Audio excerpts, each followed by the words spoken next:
Hello friends, good morning. তোমরা সবাই কেমন আছো? আশা করি খুব ভালো আছো, আর আমিও খুব ভালো আছি। চলে এলাম আবারও একটি নতুন ব্লগ নিয়ে। তো বন্ধুরা, তোমরা যেখান থেকেই আমার ভিডিওটা দেখো না কেন, প্রথমেই জানাই তোমাদেরকে অসংখ্য ধন্যবাদ। ভিডিওটা যদি ভালো লেগে থাকে তাহলে একটা লাইক কমেন্ট করে দিও। তো চলো, প্রথমেই সমস্ত কাজ সকালের আশিপাশি সেরে এখন দেখো গ্যাসে ভাত চাপিয়ে দিয়েছি, আর একটাই দিয়েছি ছেলের খাবার।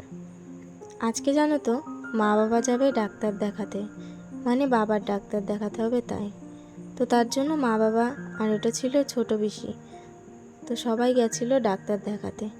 আর এইটা দেখতে পাচ্ছ, এইটা কিন্তু একটা সাপ। তোমরা কি এই সাপ কখনো দেখেছো? আমি তো কোনো দিনও দেখিনি, এটা আমি প্রথম দেখলাম। এই সাপটার নামও জানি না, তবে দেখে মনে হচ্ছিল একটা সুতো। ঠিক দেখো, সুতোর মতনই, কিন্তু এই যে বেয়ে বেয়ে যাচ্ছে, তখনই বুঝতে পারলাম ওইটা সাপ ছিল। তো যাই হোক, ছেলেকে যেহেতু আজকে একা নিয়ে সমস্ত কাজ গোছাতে হয়েছে, তাই আর ভিডিও করতে পারিনি বন্ধুরা, তার জন্য খুব দুঃখিত। তো তারপর দেখো, বিকালবেলার দিকে উঠলাম একটু ছাদে, তোমাদের দাদা ভাইয়ের আমি আর বিপ্রজিৎ। কারণ নিচে না ভালো লাগছিল না সেরকম।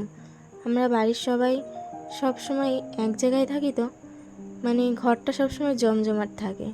আজকে যেন কেমন ফাঁকা ফাঁকা লাগছিল, তাই ভাবলাম একটু উপরে যাই। আর দেখো কত সুন্দর পরিবেশটা লাগছে বলো, খুব ভালো লাগছিল বেশ। আর এদিকে দেখো বিপ্রজিৎ কীরকম লাফিয়ে লাফিয়ে বেড়াচ্ছে, ভীষণ ভয় লাগছিল। ওকে নিয়ে না এই উপরের ছাদে আসাই যায় না, খুব রিস্ক হয়ে যায়। তবুও দেখো, দুজনে এসেছি যেহেতু, তাই ওকেও নিয়ে এসেছি। ও তো খুব খুশি হয় উপরে যাওয়ার কথা শুনলে। আর দেখো গাছে দুটো পেয়ারাই ছিল, তো এই দুটো পেরে নিলাম, কারণ এই বৃষ্টি হচ্ছে তো পেয়ারা দুটো নষ্ট হয়ে যাবে তাই। আর তারপর দেখো সন্ধ্যাবেলা তোমাদের দাদাভাই কাজে চলে গেছে, আমি দিচ্ছিলাম সন্ধ্যা। এইটা কিন্তু একটা গিরগিটি। তারপর সন্ধ্যা দেওয়ার সময় আমি বুঝতেই পারিনি, আমার ছেলে বলল যে মা, ওখানটায় কিন্তু জুজু আছে। ও এখনও সম্পূর্ণ কথা বলা শেখেনি, কিন্তু কোনো কিছু দেখলেই, মানে টিকটিকি, আরশোলা, এরকম ছোট ছোট পোকামাকড় দেখলেই ও সেগুলোকে বলে জুজু। তো দেখো আর কীরকম গিরগিটিটা ঘটের সাথে ধরে আছে, তো বেশ ভালোই লাগছিল। আর সন্ধ্যাবেলা যেহেতু, তাই ওকে আর কিছুই বললাম না, ওখানে রয়েছে, তো তোমাদেরকে সেটা শেয়ার করলাম। আর এদিকে দেখো বিপ্রজিৎ কীরকম বিছানাটা নষ্ট করছে, আমি পরে দেখলাম। তো কী আর করা যাবে, আমাকেই সেটা ঠিক করতে হবে। ছোট মানুষ যেহেতু, সারাদিন ওর দুষ্টুমিতেই ঘরগুলো অগোছালো হয়ে থাকে। তারপর দেখো এসেছিল ছোট পিসেমশাই, আর এই ঘরের অবস্থাটাও তোমরা দেখো, ওই ঘরের থেকেও জঘন্য। তো আমাকে এখন ঠিক করতে হবে, তো বিছানার চাদরটাই ভাবছি পাল্টে ফেলবো। তো সব গুছিয়ে দেখো বিছানার চাদরটা পাল্টে নিলাম। আর এদিকে দেখো আজকে মাথায় শ্যাম্পু করেছি, মাথাটা কেমন যেন যন্ত্রণা করছিল, তাই একটু মাথায় তেল দিলাম। এখন এমন অভ্যাস হয়েছে, তেল ছাড়া থাকতেই পারি না। আর এদিকে দেখো মা বাবা সবাই চলে এসছে। আজকে রাত্রে হবে রুটি আর এই মাছের তেল, এটা পিসি বাড়ির থেকে আনা হয়েছে। পিসেমশাই যেহেতু মাছের ব্যবসা করে তাই। আর দেখো ঝটপট বসিয়ে দিলাম ভাত।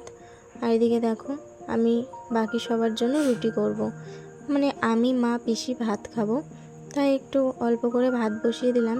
আর মাছের তেল দেখবে গরম ভাত ছাড়া না ভালো লাগে না। ভাত ছিল দুপুরের, তবু গরম ভাত করছি, আর রুটিটাও ভেজে নিচ্ছি। আর তোমরা হয়তো ভাবছো এতগুলো রুটি কি করব। পিসি না ট্রেনে যেহেতু জার্নি করে এসছে, আর মা বাবা সবাই ট্রেনে জার্নি করেছে, কিন্তু আমি নাই মায়ের সাথে একটু হেল্প করলাম, পিসির সাথে তো করার মতো নেই আর কি, তার বৌমা এখনও আসেনি। তার জন্য ভাবলাম পিসি আজকে আমাদের বাড়িতে খেয়ে দিয়ে যাক, কারণ দেখবে ট্রেনে জার্নি করার পর না বাড়ি এসে আর কিছুই করতে ইচ্ছা করে না। তারপর দেখো খাওয়া রেডি হয়ে গেছে, আর পিসেমশাই বাবাকে খেতে দিয়ে দিয়েছি। তারপর দেখো আমরা খেতে বসেছি। তো দেখো মাছের তেল অনেকটা হয়েছে আর খুব তেল ছেড়েছিল, ভীষণ ভালো লেগেছিলো খেতে জানো তো, গরম ভাতের সাথে। আর দেখো এখন বাজে 12:15। এখানেই আমার ব্লগটা আজকের মতো এন্ড করছি। আবার আসছি আগামী ভিডিওতে। সবাই সুস্থ থেকো, ভালো থেকো।